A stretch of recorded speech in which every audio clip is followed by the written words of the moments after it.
मैं अपने व्यक्तिगत जीवन में, मेरे आज भी याद है, मेरी माँ ने एक बार मुझसे कहा कि मेरे मामा बहुत गौरवशाली हैं कि उनकी बिटिया ने उनको प्लेन का सफ़र करा दिया।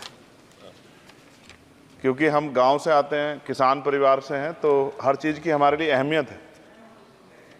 मैंने भी ये तय किया था कि मैं अपनी सैलरी से अपनी माँ को एक बार हवाई जहाज़ का सफ़र ज़रूर कराऊंगा।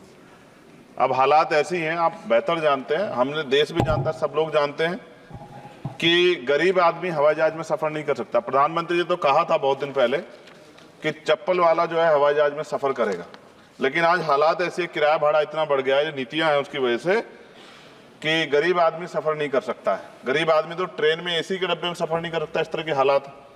तो मेरी मंत्री जी से मांग है कि कोई व्यवस्था ऐसी की जाए कि जो करोड़ों महिलाएं देश की हैं, करोड़ों परिवार ऐसे जिन्होंने सपना ही देखा हवाई जहाज को जाते, उनको भी एक बार मौका मिले कि हवाई जहाज का सफ़र कर लें। तो अगर किराया सस्ता होगा तो शायद वो प्रयास कर सकते हैं, उनके बच्चे प्रयास कर सकते हैं। साथ साथ वायु यात्रा में सेफ्टी सिक्योरिटी का बहुत ज़्यादा ध्यान रखने की ज़रूरत है। कई बार हादसे हुए हैं, कई चीज़ों पर हमें गौर करना है। साथ साथ ज़्यादातर एयरपोर्ट जो है वो प्राइवेट हो गए, और प्राइवेट होने की वजह से कर्मचारियों का शोषण होता है। कर्मचारियों की, क्योंकि हमारे यहाँ बेरोजगारी बहुत है, तो कर्मचारियों को वहाँ काम करने में जो सैलरी मिलती है उसमें एक बार का टिकट भी नहीं आता कई जगह पे। तो मेरी आपसे ये आग्रह है कि जिन लोगों जो प्राइवेट हो गए वहाँ भी सैलरी कम से कम न्यूनतम वेतन इतना होना चाहिए 20,000 रुपये, कि वो अपने परिवार का भी और सफ़र भी वो कभी कर ले, ऐसा मौका भी उन्हें मिलना चाहिए। साथ साथ प्राइवेट होने की वजह से SC/ST OBC के बच्चों को जो नौकरी मिल जाती थी वो भी जीरो होगी। तो मेरी आपसे आग्रह है कि अगर प्राइवेट भी हो गया तो उनसे भी कहा जाए कि कमजोर वर्गों के लोग बच्चों को मौका दिया जाए। साथ साथ नगीना में जहां जिन्होंने मुझे चुन के भेजा, मैं उनका धन्यवाद करता हूं उस क्षेत्र का, वहां एयरपोर्ट नहीं, और लंबे समय से उनकी ये मांग, वहां पायलट ट्रेनिंग स्कूल भी नहीं है, एरोस्टेस ट्रेनिंग स्कूल भी वहां खोलना चाहिए, क्योंकि ग्रामीण क्षेत्रों की प्रतिभाओं को नकारना नहीं चाहिए। साथ साथ मेरा जिला जो है सहारनपुर, वहां एयरपोर्ट पुराना है, वो डिफेंस का है सरसावा में, लेकिन वहां से पैसेंजर जो है यात्रा के लिए कोई सुविधा नहीं। और साथ साथ एक जगह है छुटमलपुर, क्रांतिकारी जगह है, जहां हम पैदा हुए, क्रांतिकारी जगह है ही वो सर। तो वहां पे भी हवाई पट्टी की जो है स्थापना जो है सरकार को करानी चाहिए। हमारे लोगों को, छुटमलपुर के लोगों को बहुत अच्छा लगे और फायदा भी होगा, बहुत सारा जो है आसान हो जाएगा जनता के लिए। और सुबह से हम प्रयास कर रहे हैं सर कि हमें बोलने का मौका दिया। यहाँ छोटी पार्टियों के लिए थोड़ी समस्या है और 2.5 घंटे इंतजार का मौका मिल रहा है। मैं भाजपा के साथियों को याद दिलाना चाहता हूँ, एक समय था कि आप पे भी 2 मेंबर ऑफ पार्लियामेंट थे, आज आपकी सरकार है, आपको तीसरी चौथी बार मौका मिला है। अगर हम लोग भी ज्ञान की कमी थोड़ी है किसी में, ऐसा तो रानी के पेट से ही राजा पैदा होता है या कोई माँ के पेट सीख के आता है। हम तो संघर्ष करके आए 15-15 साल, तो जब हमें मौका नहीं मिलेगा, अपनी बातें रख पाएंगे, तो हमारी बात कैसे पहुंचेगी। साथ साथ मेरा आपसे आग्रह है, ये मेरी मांग नहीं है, ये पंजाब के लोगों की मांग है। देश के प्रधानमंत्री जब कह के आए थे पंजाब में, कह के आए थे पंजाब में कि जब आदमपुर एयरपोर्ट का नाम जो है सतगुरु रविदास जी महाराज के नाम पर करने के लिए कह के आए थे प्राइम मिनिस्टर। आप पता करा लो, ऑन रिकॉर्ड है, प्राइम मिनिस्टर ने अपनी स्पीच में कहा जब पंजाब गए कि हम इस जालंधर में जो एयरपोर्ट है आदमपुर में, कि हम उसका नाम सतगुरु रविदास जी महाराज के नाम पे करेंगे।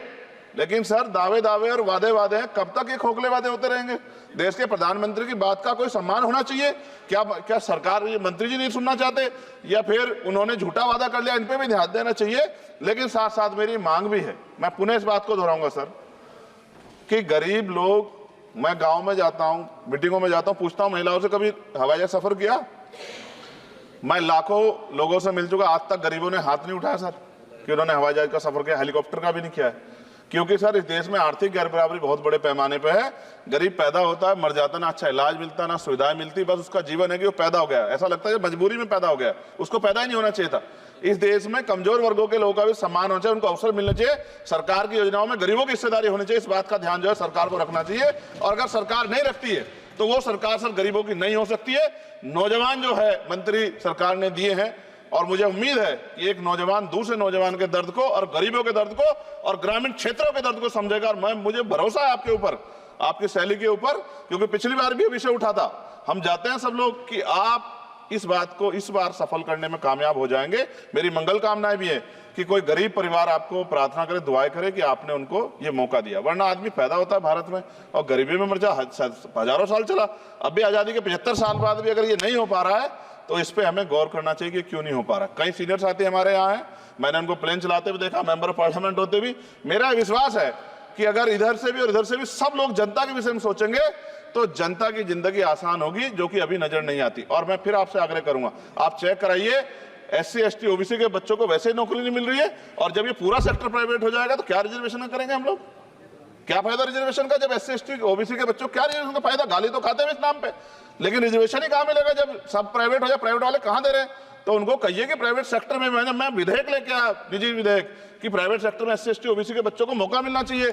सुप्रीम कोर्ट का एक ऑर्डर, आज चर्चा हुई इसमें कि भाई क्रीमिलेयर होगी। कितने अरबपति बने आप लोग? कितने लोगों पे हवाई जहाज बताइए? SC ST के लोगों पे कितने लोगों पे हेलीकॉप्टर बताइए? आप कुछ नहीं है आपके पास आंकड़े। सब लोग मिलकर गरीबों को चलना चाहते हैं, ये गलत है सर। मैं आपका धन्यवाद करूंगा पुनः सर, और क्योंकि हम ही कोरम पूरा करते हैं सर, देख लीजिए आप, हम ही बैठे कोरम पूरा करते हैं। हमें विश्वास है अपने देश की पार्लियामेंट पे कि आज नहीं तो कल इस पार्लियामेंट से गरीबों के लिए कानून बनेंगे और गरीबों के लिए पॉलिसियां बनेंगी और गरीबों को भी सम्मान का जीवन मिलेगा, ऐसा हमें विश्वास है। मैं आपका धन्यवाद करता हूं और मुझे उम्मीद है नौजवान हमारे मंत्री से कि वो गरीबों की बात को सुनेंगे और हम लोगों की पीड़ा को समझेंगे और हमारे क्षेत्रों में काम कराने का। धन्यवाद।